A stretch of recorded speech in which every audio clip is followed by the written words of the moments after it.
Here in Petoskey, this is one such shopping center with a dozen or so businesses that all had to go without power for most of the morning.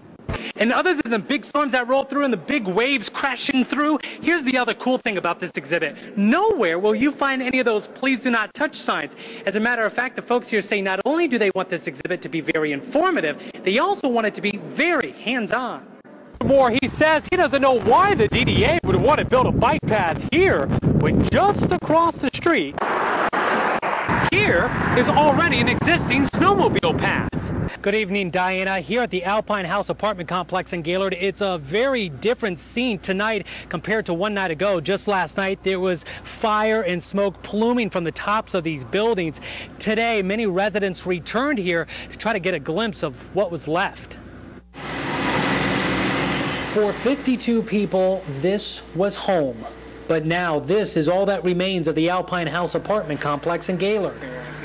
I seen everything almost gone, just about, and I seen in my stereo cabinet, looked like it's okay there.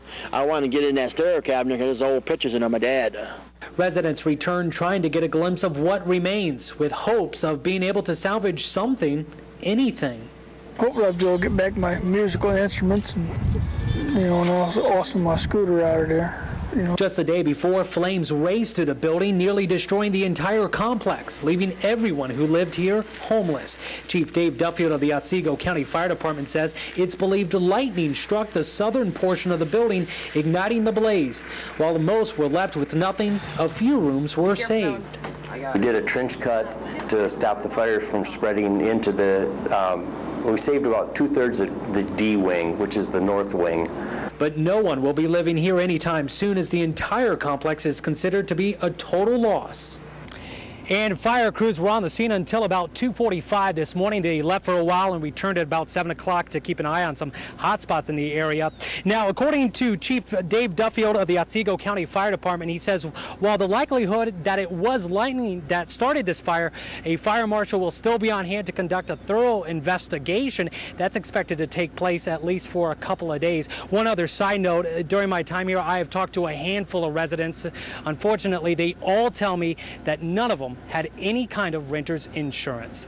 That's the latest. Reporting live from Otsego County, Greg Angel, 7 and 4 News. But it's not just about students in the classroom. Growing just as quick as enrollment for online courses, which McGinnis says gives students the ability to complete the courses, but on their own schedule. Greg Angel is standing by live with a look at some of the fun that has everyone smiling. Hi, Greg.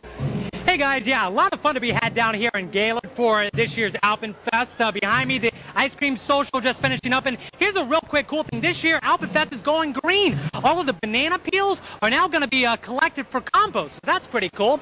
Well, throughout our time here at Alpenfest, we have seen the treats to eat, the rides to go on. And today, we wanted to check out a little bit more about those clothes.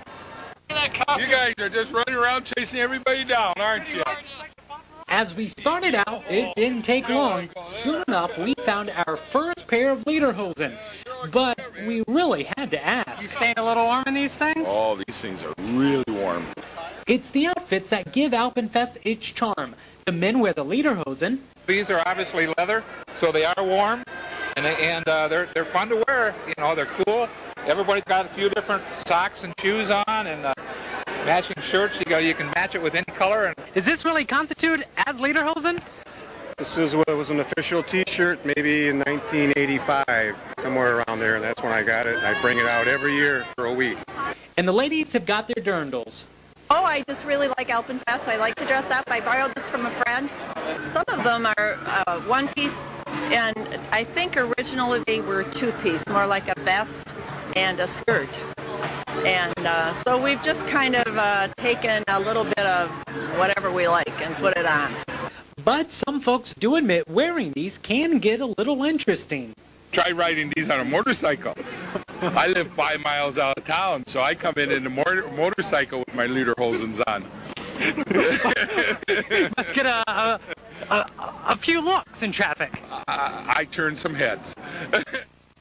And that's just a little bit of the fun we've been having out here. Activities going out throughout the night. Just getting underway is the kazoo contest. I think I'm going to get out of here, go see if I might be able to win a prize out of that one. For now, reporting live in downtown Gaylord at the 44th Annual Alpenfest, I'm Greg Angel for 7 and 4 News.